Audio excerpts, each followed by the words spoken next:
श्री स्वामी समर्थ. जय जय स्वामी समर्थ. नमस्कार भक्तांनो, स्वामी मोक्ष या चॅनलमध्ये अगदी मी तुमचं मनापासून स्वागत करत आहे. हे स्वामीराया सर्वांना चांगली बुद्धी द्या, आरोग्य द्या, ही स्वामीचरणी माझी प्रार्थना.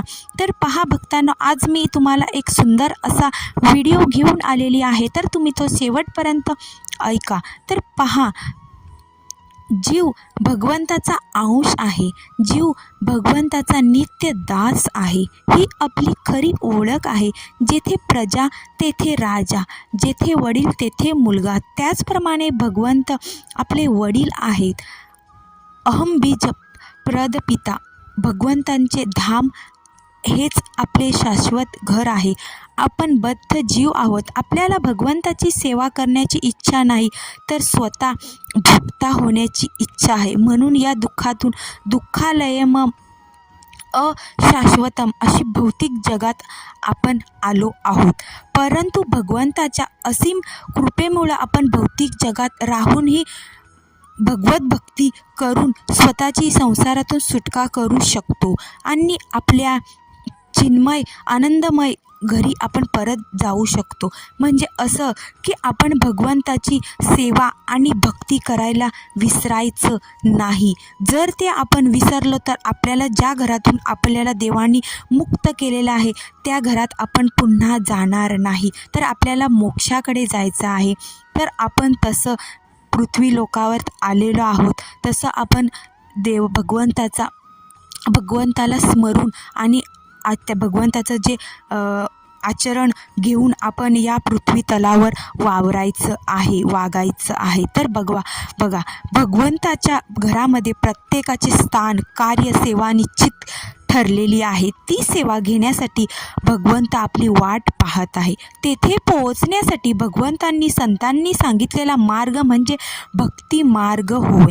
या संसार सागरातून मुक्त होण्यासाठी भगवंत सांगतात की अंतकाळी केवळ माझे स्मरण करत जो आपला देह त्याग करतो तो तात्काळ माझ्या प्रकृतीची प्राप्ती करतो, यात मुळीच संशय मला नाही. पण आयुष्याच्या प्रारंभापासून भगवत भक्ती केली तर अंतसमयी भगवंताचे नामस्मरण होऊनही आपल्या गावा म्हणजे आपण ज्या ठिकाणाहून आपल्याला देवानी मुक्त केलेलं आहे त्या ठिकाणात आपण पोचू शकत नाही. तर बघा, भगवंत जेव्हा पृथ्वीवर आपली लीला प्रगट करतात तेव्हा दिव्य धामाचा एक भाग भौतिक जगात प्रगट होतो. असेच बघा, श्रीकृष्ण वाणी आहे, आपली लीला पृथ्वी तलावर करतात तेव्हा दिव्य गोलोक वृंदावन धामाचा एक भाग भौतिक जगात प्रकट होतो. तेच गोकुळ वृंदावन होय. या दोन्हीही धामांमध्ये कुठलेही अंतर नाही. अंतर केवळ स्थानांचे आहे. एक धाम दिव्य आध्यात्मिक जगात आहे तर दुसरे भौतिक जगात. दोन्हीही धाम भगवंतांच्या दिव्य लीला संपन्न होत असतात. भगवत भक्ताची स्थिती महाप्रलयानंतरही तशीच राहते. भगवान अनंत वेश भूमंडळातील आपल्या फणावर धारण करतात तेव्हा पृथ्वी त्यांच्या एका फणावर स्थित असते. प्रलयाच्या वेळी अथांग जळात बुडालेल्या पृथ्वीला वराह भगवंतांनी वर काढले तेव्हा त्यांनी मथुरा तेथील विश्राम घाटावर विश्राम घेतला. तात्पर्य हेच की पृथ्वीचे पतन झाले तरी मथुरा वृंदावन हे आपल्या मूळ स्थितीत होते. तर बघा आपल्या या पृथ्वी तलावर ज्या ज्या ठिकाणी भगवंतांनी अवतार धारण केले त्या त्या स्थानापासून अवतार कृत्य संपल्यावर भगवंत निजधामात परत गेले होत आहेत. उदाहरणार्थ भगवंतांनी राम अवतार घेऊन रावण वधादी कृत्य केल्यानंतर अयोध्यावासियांसह साकेत धामात अयोध्येत गमन केले. तसेच इतर अवतार कार्य संपल्यावर भगवंत निजधामास गेले. परंतु येथे तर साक्षात परमेश्वर पुंडलिकास दिलेल्या वचनबद्धाचे बद्ध होऊन तेथे सर्व देवांचा वास असल्यामुळे या क्षेत्रात भूवैकुंठ अशी त्या क्षेत्राला संज्ञा म्हणजे मूळ नाव पडलं. हे धाम मूळ महावैकुंठ धामापेक्षा वेगळे नाही. तर बघा, आपण पंढरी हे द्वारकेचे विस्तारित रूप आहे. भूलोकातील मूळ द्वारकाधीशांचा प्रकाश आहे. भौतिक जगापेक्षा ते निराळे आहे, दिव्य आहे. तर बघा आपल्याला भगवंतांनी या पृथ्वी तलावर पाठवलेलं आहे. आता कलियुगाचा अंत होत चाललेला आहे.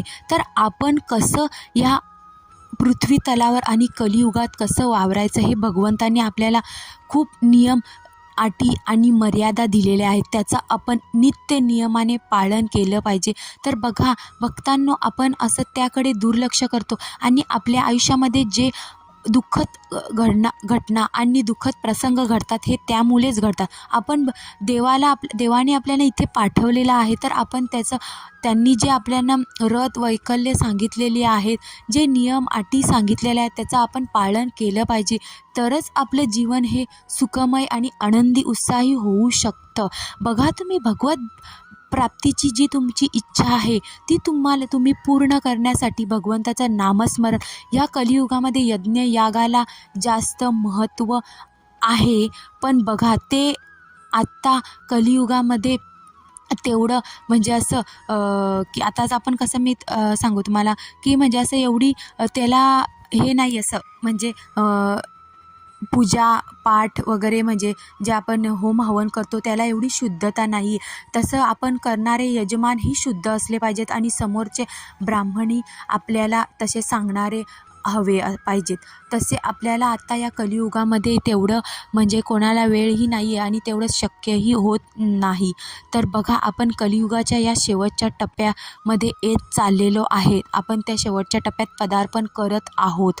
तर बघा आपण फक्त देवाने आपल्याला नामस्मरण कलियुगामध्ये दिलेलं आहे. तर तुम्ही नामस्मरणाची जी कास आहे ती इतकी दृढ ठेवा तुमच्या म्हणजे मनामध्ये आणि डोक्यामध्ये. तर बघा तुमचं खरंच जे आयुष्य आहे ते तुम्हाला अडीअडचणी आहेत त्या भगवत प्राप्तीपर्यंत तुम्हाला पोचवण्याचा प्रयत्न केल्याशिवाय राहणार नाही आणि तुमच्या ज्या अडीअडचणी आहेत त्या तुम्हाला दूर होण्यास मदत होईल.